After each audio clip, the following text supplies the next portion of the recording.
Jadi hari ini kita akan mempelajari biostatistik. Di pertemuan kita pertama ini saya diamanahi untuk menjelaskan kepada ibu-ibu tentang konsep dasar, ya, konsep dasar dari statistik. Oke, ibu-ibu sekalian, statistik ini seperti mungkin barangkali ibu-ibu telah mempelajarinya di D3 kemarin. Itu secara umum terdiri dari dua sebenarnya. Yang pertama kita mengenal sebagai statistik deskriptif, ya Bu ya. Yang kedua kita mengenal sebagai statistik inferensial. Nah, jadi dua hal ini sebenarnya yang dibahas ya Bu, mau Ibu S1, S2 nanti, S3 nanti barangkali, ya, maka statistik itu akan dipelajari berdasarkan dua kategori utama ini, ya, statistik deskriptif dan statistik inferensial. Nah, itu sebagai pembukaan dari saya. Sekarang apa saja yang akan Ibu lihat di dalam statistik ini, ya? Nah, ini sebagai di kontrak ini juga ada Ibu, jadi saya skip saja. Kemudian tujuannya Ibu, jadi di sini karena saya sudah katakan tadi ada dua hal yang menjadi dasar. Yang pertama tadi saya sampaikan adalah statistik deskriptif. Di sini kita mempelajari diantaranya adalah skala pengukuran, ya. Jadi di statistik itu ada namanya skala pengukuran. Yang kedua ada yang dinamakan dengan penyajian data. Yang ketiga ada yang dinamakan dengan central tendency. Kemudian variabilitas, ya. Dan yang terakhir kita mempelajarinya dalam keterhubungan, ya. Di dalam kita mempelajari yang pertama statistik deskriptif. Selanjutnya yang kedua, seperti yang saya sudah bikinkan bagannya tadi, kita mempelajari statistik inferensial. Nah, di mana statistik inferensial ini nanti kita akan membahas diantaranya adalah uji kesamaan, kemudian uji keterhubungan, kemudian uji sampel tunggal namanya, kemudian ada uji 2 sampel, dan ada uji 3 sampel. Itu tergantung nanti bagaimana sampel yang kita gunakan di dalam penelitian. Jadi ada uji sampel tunggal nanti, ada uji 2 sampel, ya. Kalau uji 2 sampel namanya bisa saja nanti uji min 2 sampel, ya. Ada juga istilahnya nanti uji min 2 sampel independen, ya. Ada uji sampel independen. Jadi tergantung nanti kita melakukan uji seperti apa. Nah, itu di dalam statistik inferensial. Selanjutnya Ibu, kita juga bisa nanti memanfaatkan komputer, ya, komputer dalam melakukan penyajian maupun pengolahan data statistik, ya, melalui kalkulator. Barangkali kita bisa pelajari di teori nanti, ya. Sekarang nanti mungkin barangkali kita juga menggunakan kalkulator, dan kita juga bisa menggunakan komputer. Di antaranya kita bisa menggunakan program yang familiar barangkali sama Ibu adalah SPSS, ya, atau Excel juga bisa sebenarnya, atau ada juga orang menggunakan Minitab, ya. Nah, ini tergantung nanti Ibu mau menggunakan yang mana saja, itu sah ya, dan bisa dilakukan untuk melakukan pengujian statistik menggunakan komputer. Mungkin tapi sebenarnya seperti ini juga Ibu. Kalau Ibu menggunakan langsung komputer tanpa mengetahui apa dasar dari perhitungannya, itu akan bermasalah nanti, ya. Maka di pertemuan teori ini kita akan membahas bagaimana ide dan bagaimana analisis, ya, menggunakan perhitungan secara manual, ya. Ini nanti bantuan yang kita gunakan diantaranya bisa menggunakan kalkulator. Nah, seperti itu Ibu, ya. Jadi pertemuan kita untuk yang pertama ini kita akan membahas tentang itu. Nah, ini deskripsi mata kuliahnya Ibu, ya. Yang pertama kita melihat pengertian dari statistik dulu, baik itu statistik deskriptif maupun statistik inferensial. Ya, kita lihat nanti barangkali pengertiannya apa.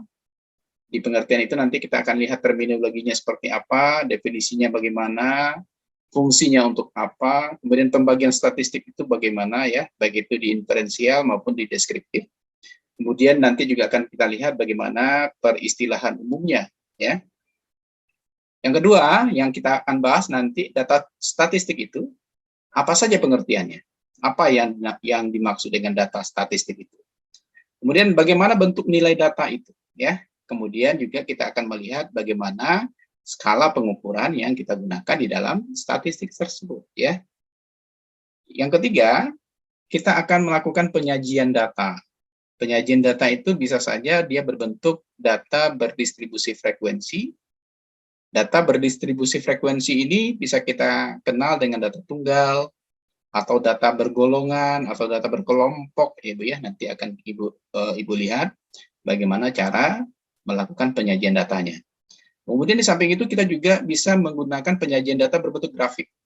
Misalnya kita menggunakan histogram, kita menggunakan poligon, ya, kita menggunakan OGIF, ya, atau kita menggunakan lingkaran, ya. OGIF ini bisa juga menggunakan perpaduan antara line dan histogram. Nah, seperti itu. Nah, itu nanti kita lakukan di dalam bentuk penyajian data. Kemudian yang keempat, kita juga melihat di dalam statistik itu nanti bagaimana ukuran kecenderungan pusat. Nah, ini sebenarnya kajiannya itu erat kajiannya dengan central tendency. Nah, kemudian juga erat kajiannya nanti dengan data kita itu berdistribusi normal atau tidak. Ya, nah, maka bagaimana ukuran kecenderungan pusat. Kemudian ukuran letaknya, ya, ukuran letak data itu bagaimana, sebarannya seperti apa, ya, itu akan kita lihat nanti. Kemudian kita juga melihat ukuran variasi dan korelasi. Ya, kalau ukuran variasi dan korelasi, maka biasanya kita sudah melewati yang dinamakan dengan central tendency, ya. Mungkin nanti kita melihat standar deviasinya, kemudian bisa juga melihat variansi, ya, di mana variansi itu adalah akar dari standar deviasi seperti itu. Kemudian korelasinya seperti apa, ya? Apakah dia berhubungan satu sampel dengan sampel lainnya, atau satu variabel dengan variabel lainnya, atau seperti apa? Yang ketujuh, kita juga akan mempelajari teori peluang dan jenis distribusi. Ya Bu, ini kemarin saya sudah ajarkan juga ini untuk grup mana saya lupa. Ya, ada teori peluang atau teori probabilitas dan bagaimana jenis distribusi yang muncul ketika teori peluang itu terjadi. Yang kedelapan, kita mempelajari konsep dasar statistik inferensial. Ya, dia meliputi pengujian kesamaan dua rata-rata, korelasi itu sendiri, kemudian variansi pengujian sampel, baik itu tunggal, dua sampel independen, ya, dua sampel berhubungan, dan pengujian tiga sampel. Nah, ini nanti kita akan gunakan untuk statistik inferensial. Selanjutnya terakhir, ya, kita menggunakan baik itu statistik deskriptif tadi maupun statistik inferensial ini menggunakan bantuan, ya, satu kalkulator untuk manual, satu lagi kita menggunakan komputer yang seperti yang saya sampaikan tadi, bisa Excel, bisa juga SPSS. Bahkan SPSS itu sekarang berkembangnya sudah cukup pesat, Bu. Sekarang sudah sampai, yang saya tahu saja udah 28. Ya. Tapi Ibu nggak usah pakai yang tinggi-tinggi lah, 17 saja cukup. Ya. Atau 16 juga boleh, ya. Jadi nanti kita akan mencoba bagaimana mengaplikasikan, ya, pengolahan data, baik itu statistik deskriptif maupun statistik inferensial menggunakan SPSS diantaranya. Oke Bu, ini nanti yang akan menjadi pokok pembahasan Ibu, ya, selama belajar biostat, gitu ya. Tapi yang mengajarkan tidak hanya saya, nanti juga ada Pak Debi, ya, untuk mengajarkan statistik ini nanti. Oke, sampai di sini bisa dipahami ya Bu ya.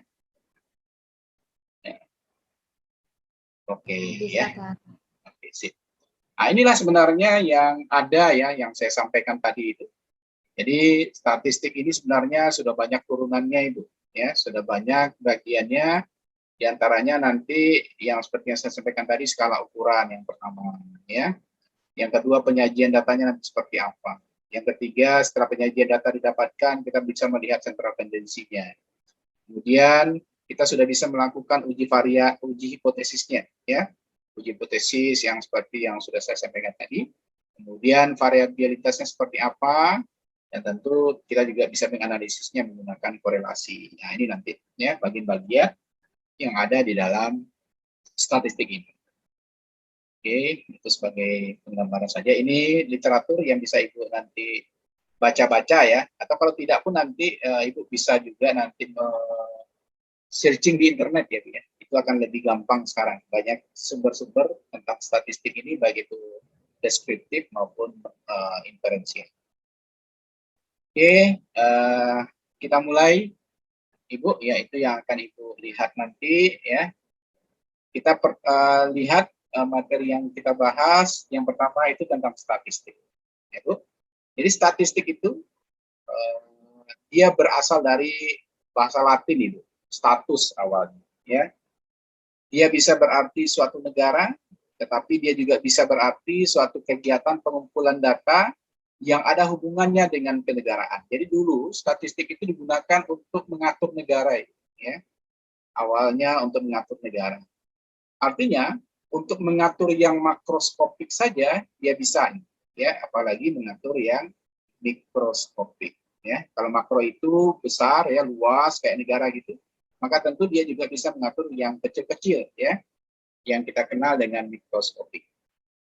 Kemudian apa contohnya kalau dia bisa mengatur negara? Nah, contohnya misalnya data mengenai penduduk, ya, data mengenai penghasilan, ya, dan sebagainya yang lebih berfungsi untuk melayani keperluan administrasi.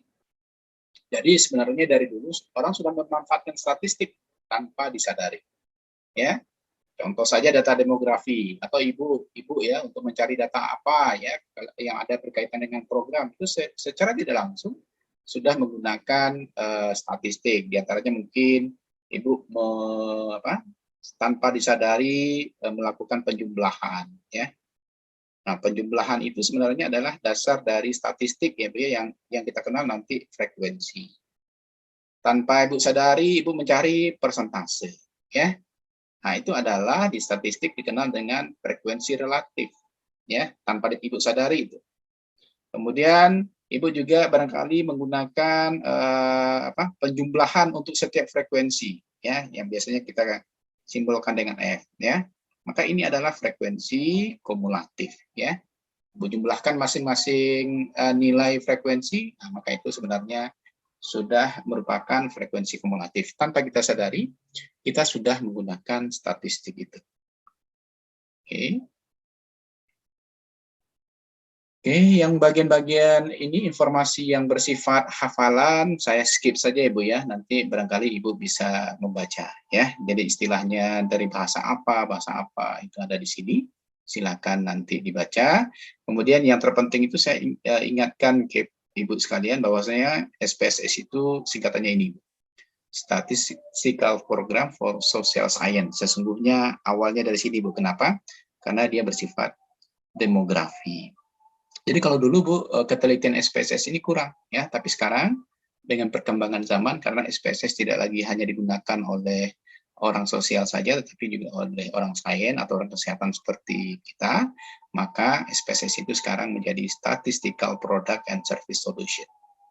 Ya, jadi ini singkatan ya Bu ya, paling tepat ya kita menggunakan SPSS karena dia tidak hanya digunakan oleh social science saja sekarang, tapi sudah digunakan oleh multidisiplin, sudah banyak ya keilmuan yang menggunakan SPSS ini.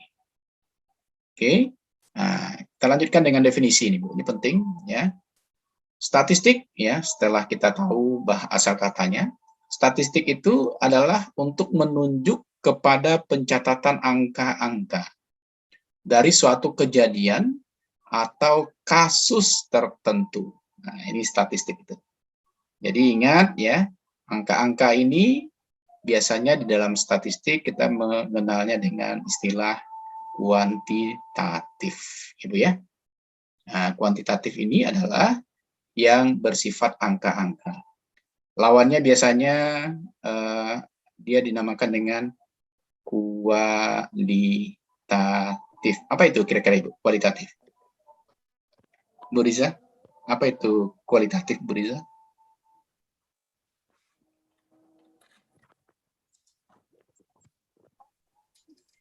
Halo, Bu Riza, masih ada? Atau Bu Mika? Ya, masih Pak. Masih. Apa itu kualitatif Bu Riza, kira-kira? Ini kuantitatif saya bilang tadi adalah angka, ya. Kira-kira lawannya saya bilang adalah kualitatif. Apa itu kualitatif? Lawan itu apa, Bu? Lawan itu apa? Kalau Kebalikannya. kebalikan. Kalau angka kebalikannya apa, Bu? Huruf.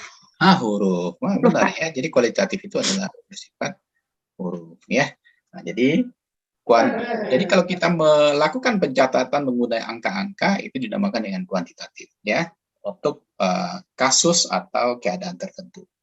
Selanjutnya, statistik itu adalah kumpulan fakta berbentuk angka yang disusun dalam daftar atau tabel atau diagram. Jadi, angka-angka yang ada itu bisa kita susun baik dalam bentuk daftar, atau dalam bentuk tabel, atau dalam bentuk diagram. Kira-kira apa nih perbedaannya? Ada daftar, ada tabel, ada diagram. Kalau daftar itu seperti apa kira-kira Ibu? Kalau menurut Ibu?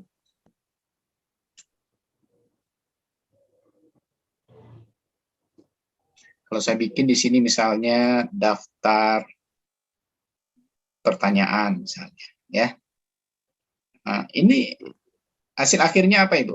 Misalnya daftar pertanyaan 1, 2, 3 ya, saya bikin di sini nomor, kemudian daftar pertanyaan, ya. Hasil akhirnya ini apa Ibu? Samakah dengan tabel? Sama ya Bu ya. Saya bikin di sini misalnya F ya, frekuensi ya. Daftar pertanyaan 1 misalnya tentang A ya, tentang B, tentang C misalnya. Saya tuliskan di sini daftar pertanyaan ditanyakan ke yang menjawab misalnya ada 2, ada 3, ada 4. Jadi kira-kira Bu, ada apa perbedaan sesungguhnya antara daftar ini dengan tabel kira-kira itu?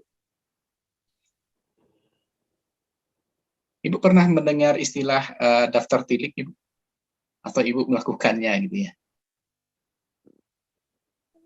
Bu Riza pernah mendengar istilah daftar tilik? Pernah, Pak. Pernah. Seperti apa bentuk daftar tilik itu Ibu? Daftar tilik itu ada penomorannya, ada juga tabelnya, Pak.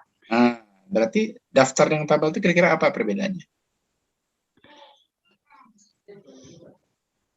Kalau menurut saya, daftar itu terdiri dari bagian-bagian yang tersusun dari angka 1 sampai seterusnya, sedangkan tabel terdiri dari, sedangkan tabel itu lebih terperinci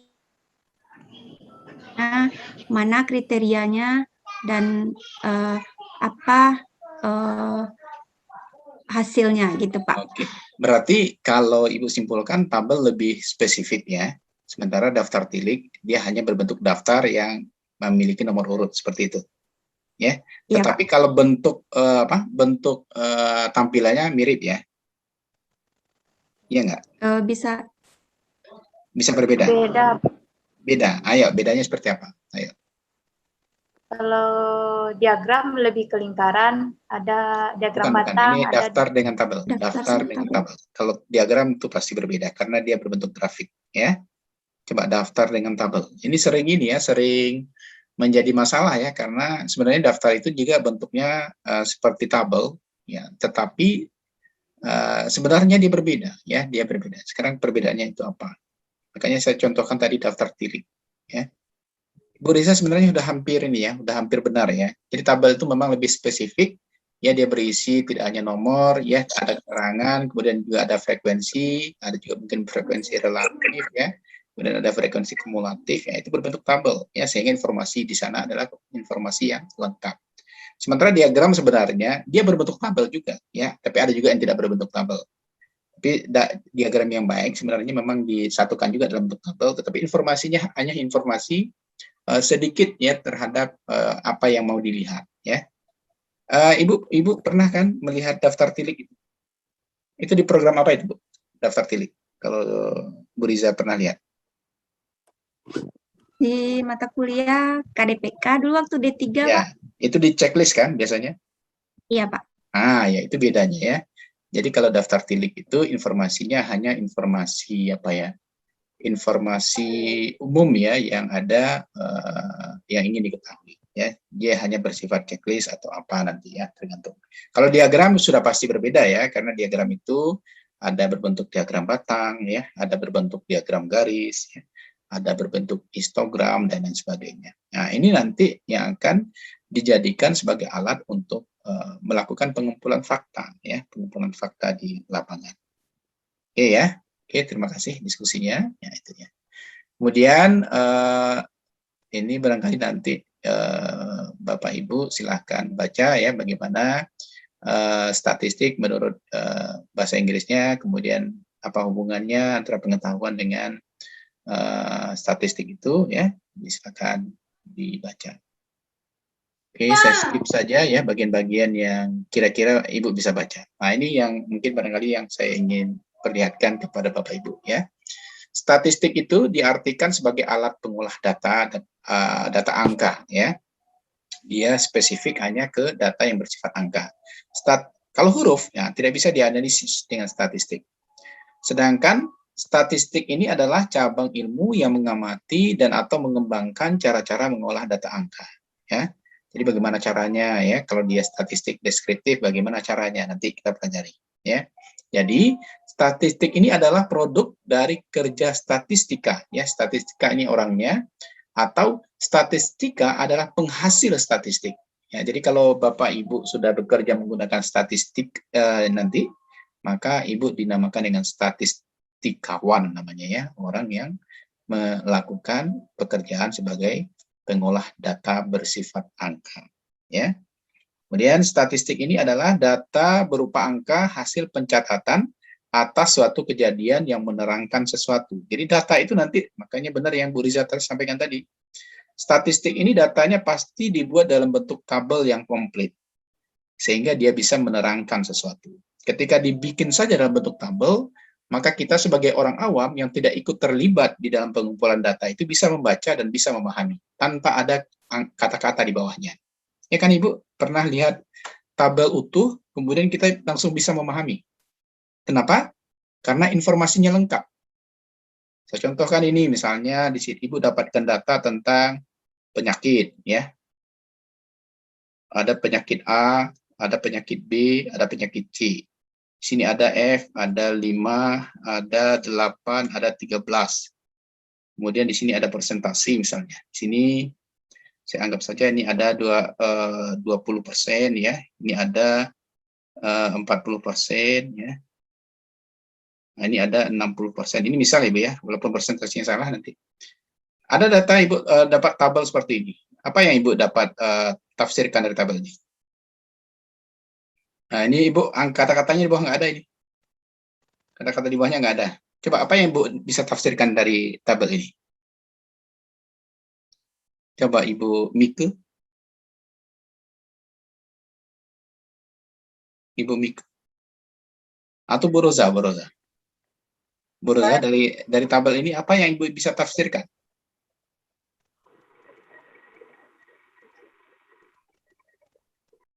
Bu Roza?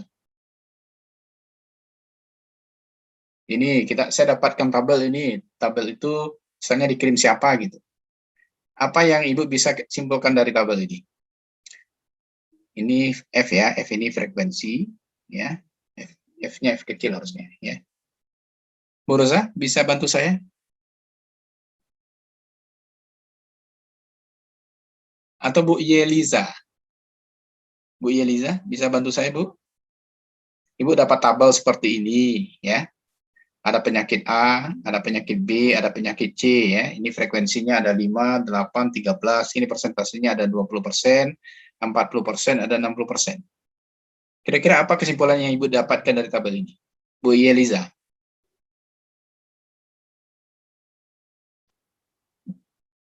Ibu-ibu bisa dengarkan suara saya? Apa ya? Bisa. Bisa, Pak. Nah, Bu Yeliza,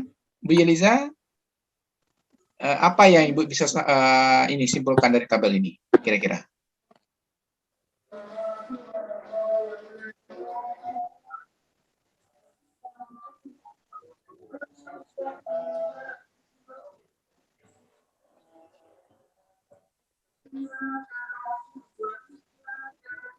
Bu Yeliza masih mute ya, coba di unmute.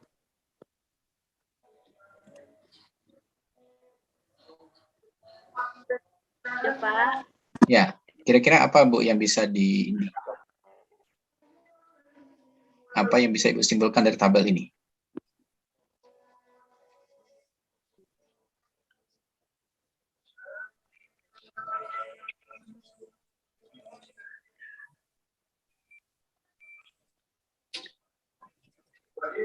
Dari nilai persennya, Pak.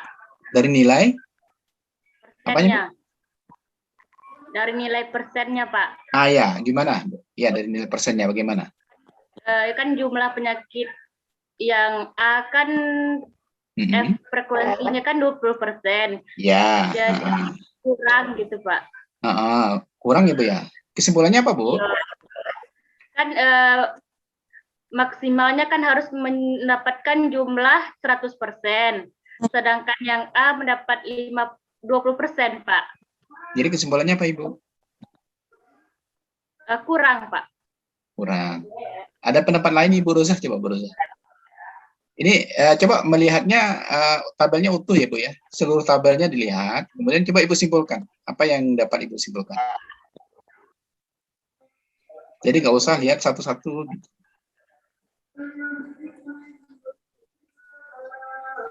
Bu Delni, mungkin Bu Delni.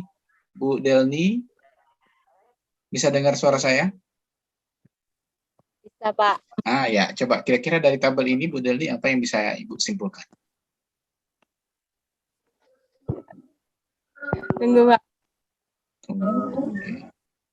Kalau Bu Rosa, kayaknya Bu Rosa bisa ini. Coba Bu Rosa, coba apa yang Bu Rosa bisa simpulkan dari tabel ini? Ya Pak, maaf sini hujan Pak, dengar suaranya Pak. Apa yang dapat Ibu Rosa simpulkan dari tabel ini? Ya, saya bertanya nih, kita belum masuk statistik ini Bu, baru di pendahuluan. Apa kira-kira yang Ibu bisa simpulkan dari tabel ini? Misalnya dari tabel segi penyakit ya Pak, misalnya penyakit A, frekuensi orang yang mendapatnya itu sekitar 5 orang.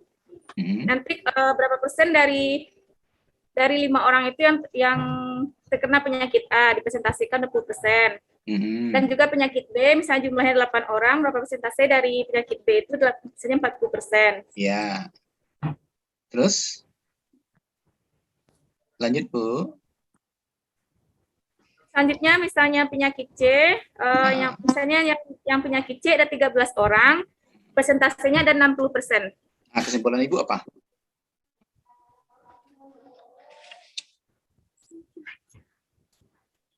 Kesimpulannya apa, Bu? Dari 3 data itu? Dari 3 data itu misalnya jangan misal juga, Bu. Kita udah mau menyimpulkan, Bu. Apa, Bu? Kira-kira kesimpulannya?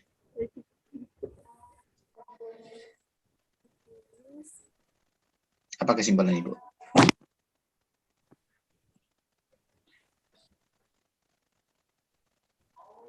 Ibu udah benar itu, tinggal menyimpulkan dari data tabel. Apa kesimpulannya? Kalau Bu Hilda, apa kesimpulannya kira-kira Bu Hilda? Dengan melihat tabel ini, apa kesimpulan yang bisa Bu Hilda ambil?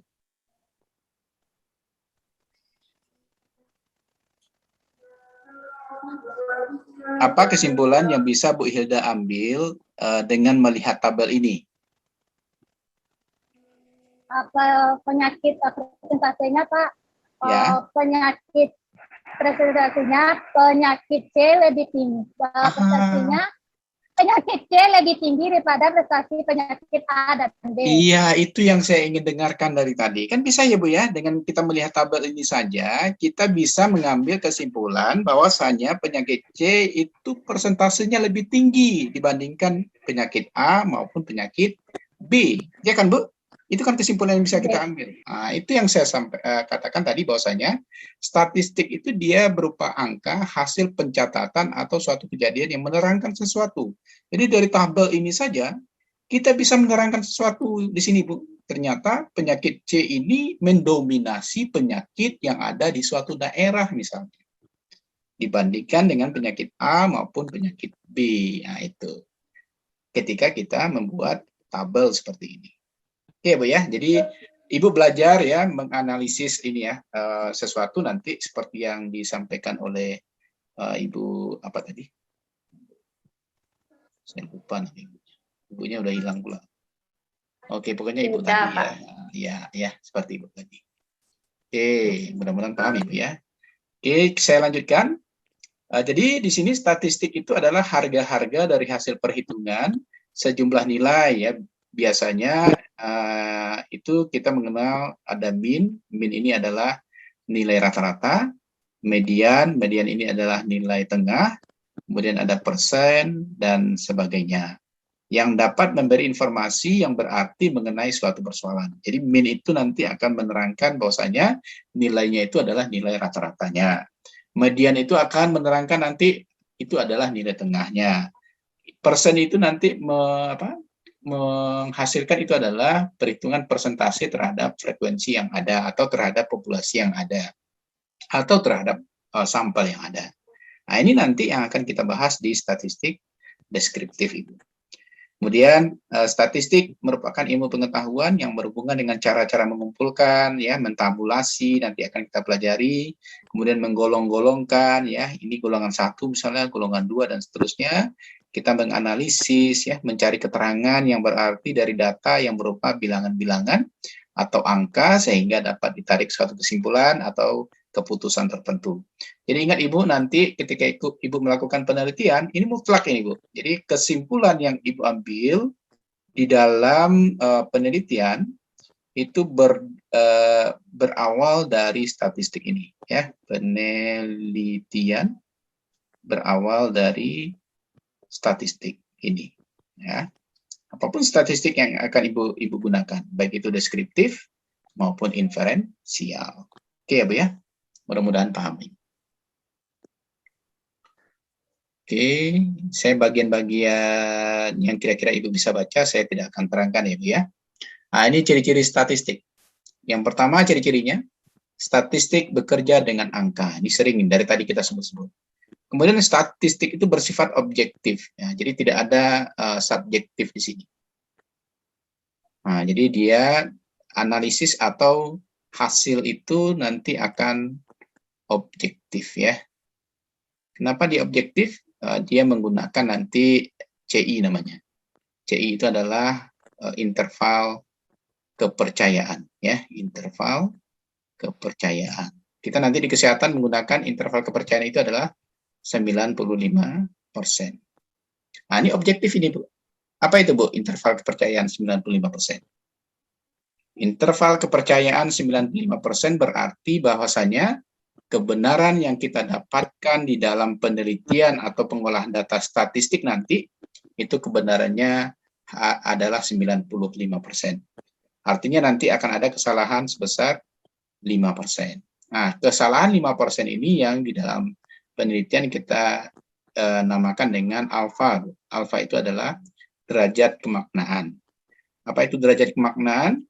Derajat atau rank yang masih bisa ditolerir kesalahan. Kalau alfanya 0,5%, maka ini sama saja dengan 5/100. 5/100 itu sama dengan 0,05. Makanya nanti Bu, kalau seandainya Ibu menggunakan chi-square, P value kecil sama dengan 0,05, maka dikatakan nanti ada hubungan. Dari mana datang 0,05 itu, Bu? Dari ini. Dari kesalahan yang 5%. 5/100. Seperti itu. Ya, Bu ya? Sekarang, apa saja fungsi statistik itu? Fungsi statistik itu yang pertama adalah menggambarkan data dalam bentuk tertentu. Kemudian statistik itu dapat menyederhanakan data yang kompleks menjadi data yang mudah dimengerti. Ya, Bu ya, karena memang kita menggunakan tabel, ya, kita menggunakan analisis, ya, mean, median, modus seperti itu, maka dia mudah atau gampang dimengerti. Kemudian statistik itu merupakan teknik untuk membuat perbandingan, ya. Ibu akan dapat nanti menyimpulkan sesuatu dengan cara membandingkan, mengcompare, ya, membandingkan satu data dengan data lain sehingga Ibu bisa nanti melihat, oh ternyata ilmu pengetahuan seperti ini hasilnya meningkatkan apa. Itu nanti dengan membandingkan satu data dengan data lain. Selanjutnya Ibu, statistik itu dapat memperluas pengalaman individu, ya. Jadi dengan statistik, dengan banyaknya data, dengan banyaknya melakukan pengolahan data, maka kita akan bisa memperluas pengalaman individu sehingga kita semakin bisa menganalisis dan menyimpulkan segala sesuatu. Selanjutnya, statistik itu dapat mengukur besaran dari suatu gejala. Nah, ini yang sangat penting, Ibu, ya. dia bisa mengukur besaran dari suatu gejala. Nah, itu tergantung nanti variabel apa yang kita gunakan. Selanjutnya, statistik dapat menentukan hubungan sebab akibat. Ibu ya, jadi nanti dengan menggunakan statistik, ya maka kita selalu menggunakan, kalau istilah di matematiknya ini Bu, ya. Ini jika maka, Ibu ya. Jika maka. Jadi kalau A ke B, ya, maka jika A maka B. Misalnya jika melakukan prokes, ya maka sehat, seperti itu, ya. Jika melakukan prokes maka terhindar dari COVID, kira-kira seperti itu. Ya, kita kenal dengan istilah implikasi, ya. Implikasi ini adalah jika maka. Nah, itu adalah statistik, Ibu. Salah satu fungsinya adalah menentukan hubungan sebab akibat. Oke, kita lanjutkan. Statistik itu membantu penelitian yang menggunakan sampel sehingga penelitian dapat bekerja efisien dengan hasil yang sesuai dengan objek yang diteliti. Jadi nanti Ibu tidak harus melakukan penelitian populasi, Ibu. Ya. Apa itu penelitian populasi? Penelitian populasi itu adalah penelitian yang menggunakan seluruh sampel yang ada di dalam suatu tempat. Ya. Kita tidak perlu menggunakan ini, ya, karena kalau kita menggunakan ini tentu dananya akan sangat besar. Kemudian waktunya akan sangat lama, kemudian juga tenaga juga akan banyak habis, ya, maka kita bisa menggunakan pengambilan sampel di sini, ya. Jadi kita bisa menggunakan sampel untuk menyimpulkan suatu kasus, ya, tetapi syaratnya sampel yang diambil ini harus sampel yang representatif, ya. Nah, jadi sampel yang diambil harus sampel yang representatif. Nah, kira-kira apa itu Bu Dewi, sampel representatif? Bu Dewi? Yuk, Bu Dewi. Masih ingat barangkali pelajaran dulunya, udah lama ya. Apa itu sampel representatif? Bu Dewi.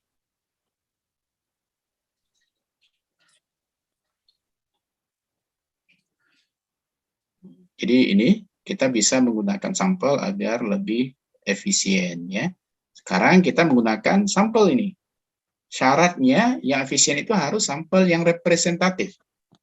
Kira-kira apa itu sampel representatif itu? Bu Afni bisa bantu, Bu Afni? Bu Afniati?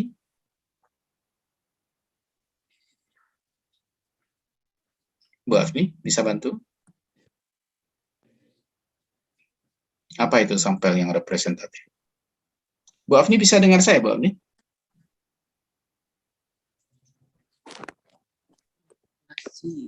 Halo, Bu Afni? Bu Afni? Halo? Bu Afni bisa dengar saya?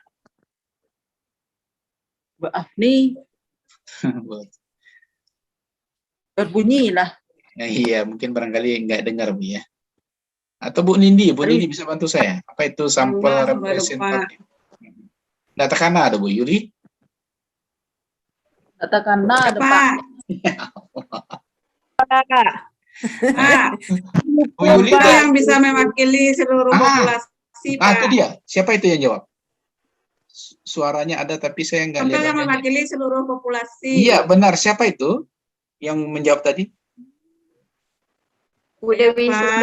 Bu Dewi, ya. Jadi sampel representatif Pak. adalah sampel yang mewakili populasi, ya. Jadi bagaimana cara menggunakan sampel yang bisa mewakili populasi itu?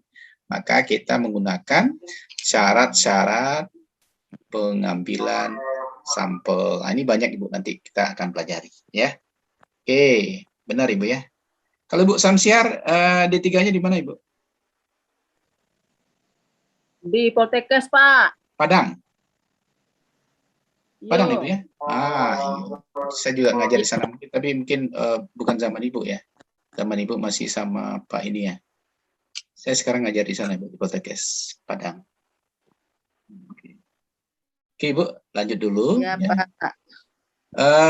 Kemudian kegunaan statistik itu adalah membantu penelitian untuk membaca data yang telah terkumpul sehingga peneliti dapat mengambil keputusan yang tepat. Ya, Selanjutnya, membantu peneliti untuk melihat ada tidaknya perbedaan antara kelompok yang satu dengan kelompok yang lain atas objek yang diteliti. Ini penting ini, Bu, ya.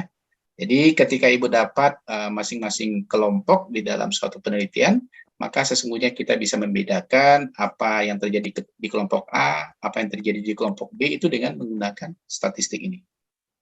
Selanjutnya, membantu peneliti untuk melihat ada tidaknya hubungan antara variabel yang satu dengan variabel yang lain. Ini mungkin bisa saja nanti kita menggunakan korelasi, ya, atau bisa menggunakan chi-square, ya, banyak nanti, atau juga bisa menggunakan regresi. Itu tergantung nanti datanya seperti apa.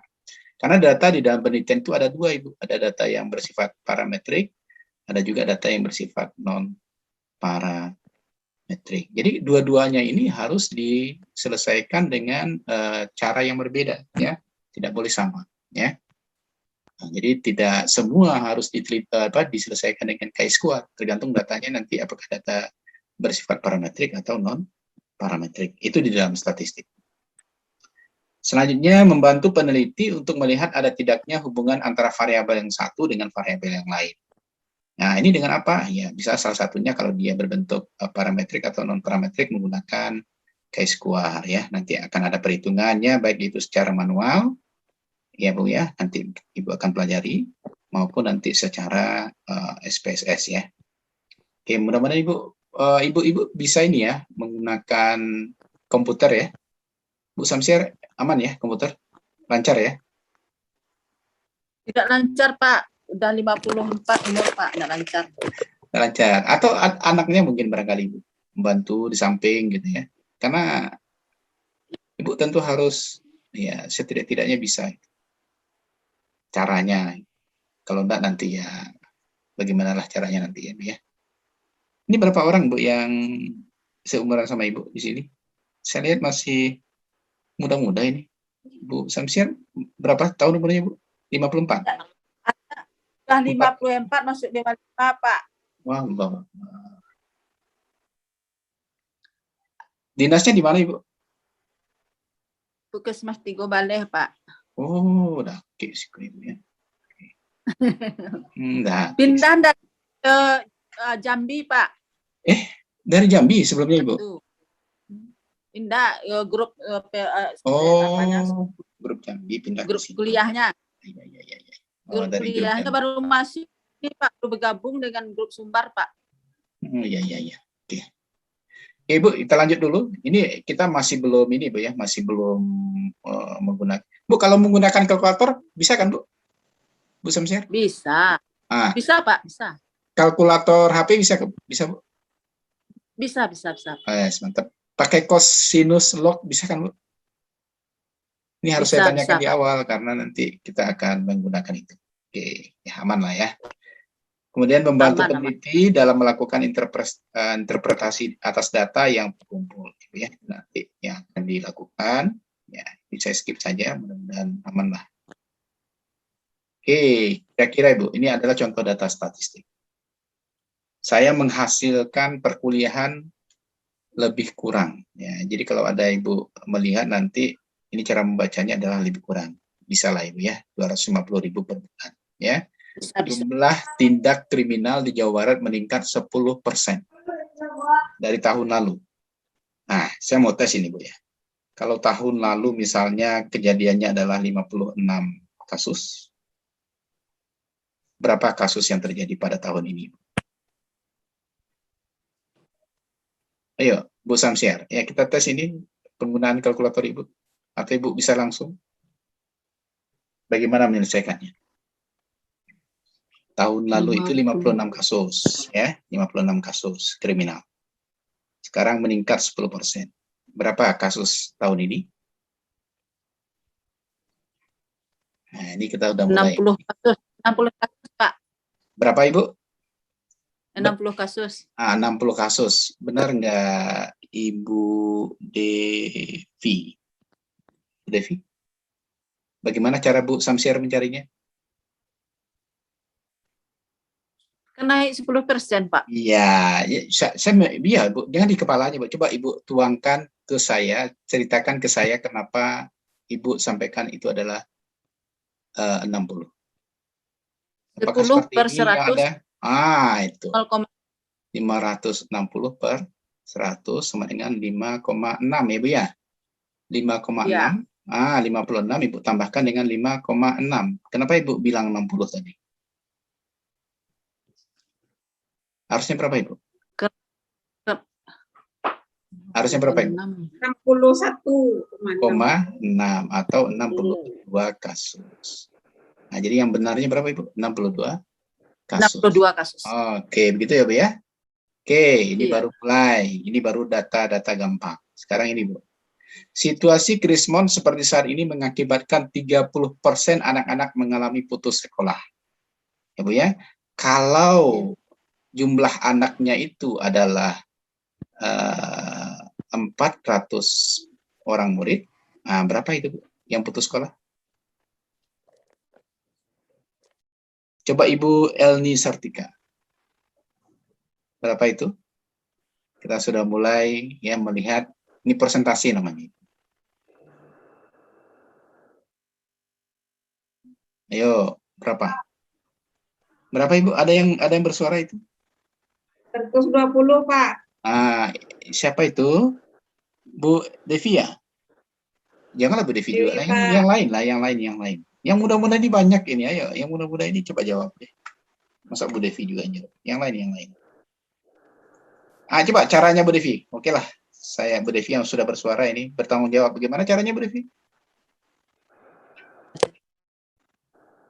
Yo, bagaimana caranya? 30 bagi 100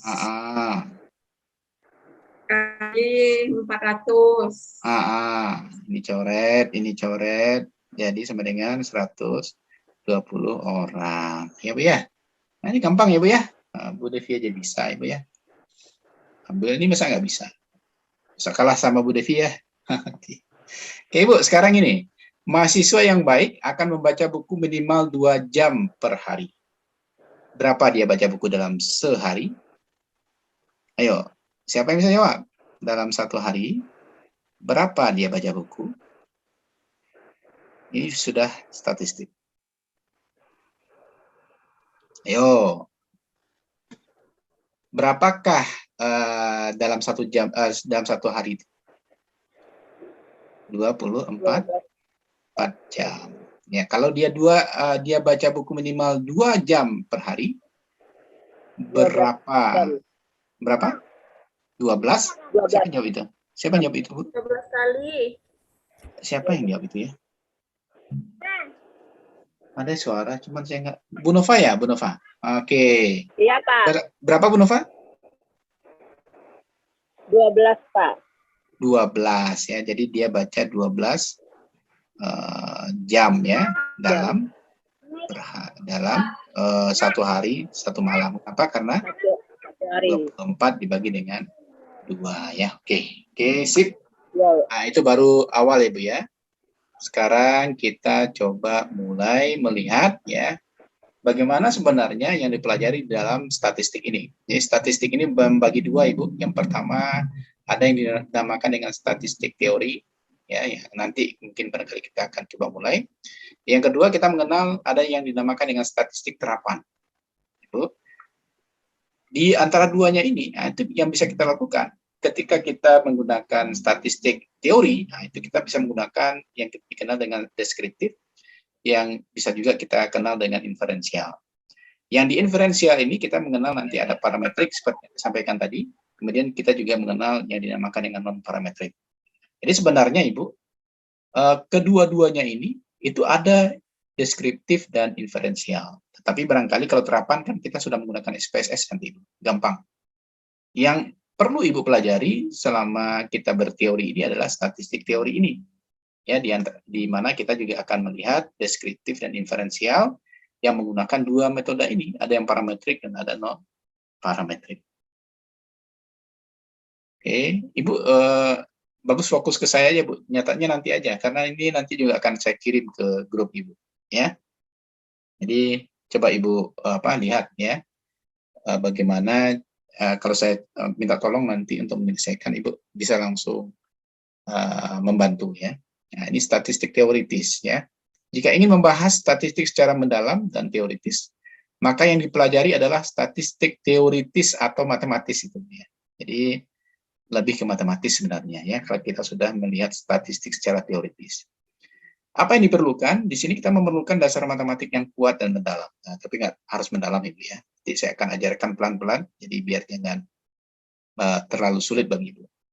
Yang kedua, materi yang dibahas antara lain perumusan sifat-sifat, dalil-dalil, rumus-rumus, ya, dan menciptakan model-model serta segi-segi lainnya yang teoritis dan matematis. Nah, ini jangan takut Pak Ibu. Memang harus seperti ini sebenarnya, tetapi nanti kita akan mencoba memanfaatkan rumus-rumus itu secara simpel nanti ya. Mudah-mudahan nanti Ibu bisa memahami. Oke, yang terapan sepertinya tidak perlu saya sampaikan karena semuanya kita sudah menggunakan komputasi.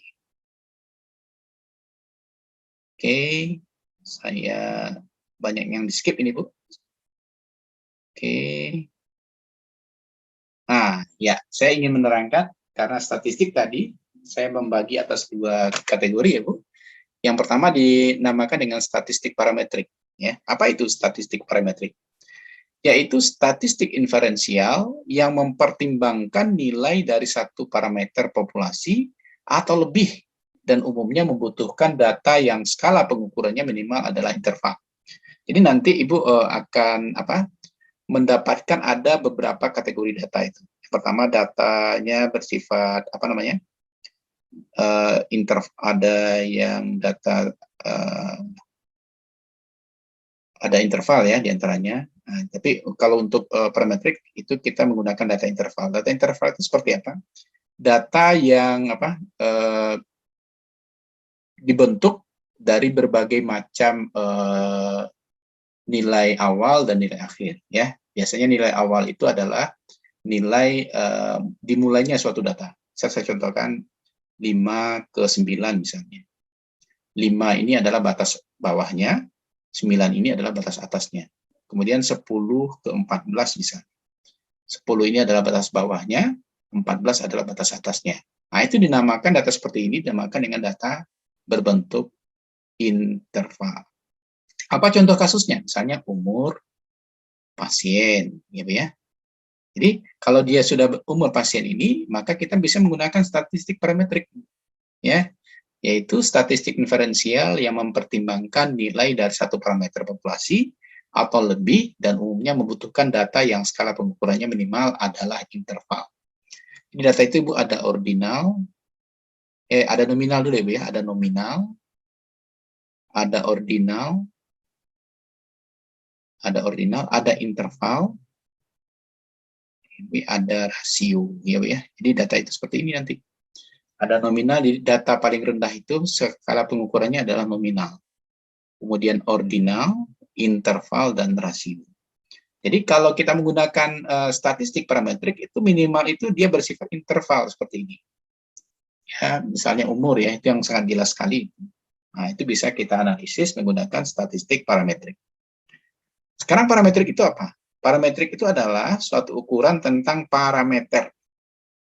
Artinya ukuran seluruh populasi dalam penelitian yang harus diperkirakan dari apa yang terdapat di dalam sampel. Dia berbentuk karakteristik populasi. Ya, ini yang perlu sekali Ibu garis bawahi nanti. Dia berbentuk karakteristik. Jadi kalau dia parametrik, maka kesamaannya dia harus karakteristik. Apa itu contohnya Ibu? Misalnya ya, ada 01. 01 ini adalah numerik Ibu, ya. Apa itu numerik? Numerik itu adalah angka. Kalau 0 ini Ibu jadikan misalnya laki-laki misalnya. Kemudian 1 itu adalah perempuan, ya. Maka ini sudah berbentuk karakteristik, ya. Atau bisa juga kita menamakan dengan kategori, ya. Maka ini sudah masuk ke dalam ranah parametrik. Ya, maka kita sudah bisa menggunakan uji statistik diferensial ini. Oke, Ibu ya. Satu syarat umum yang harus dipenuhi apabila seorang peneliti akan menggunakan statistik parametrik yaitu datanya harus berdistribusi normal. Nah, apa pula yang data berdistribusi normal itu? Data berdistribusi normal itu adalah data yang berada pada kurva normal, Ibu ya. Jadi kalau saya bikin ini kurva, ini ada misalnya minus 0,5, ini adalah 0,5. Nah, dari mana pula dasar 0,5 ini? 0,5 ini adalah dasar kalau kita menggunakan CI tadi adalah 95%. Ya, Bu ya. 95% itu adalah artinya tadi kita katakan dia mempunyai alfa 0,05, ya Bu ya, 0,05. Maka minus 0,5 adalah 0 atau 0,5 untuk positifnya itu adalah nilai yang menyatakan dia berada pada batas yang masih bisa ditolerir.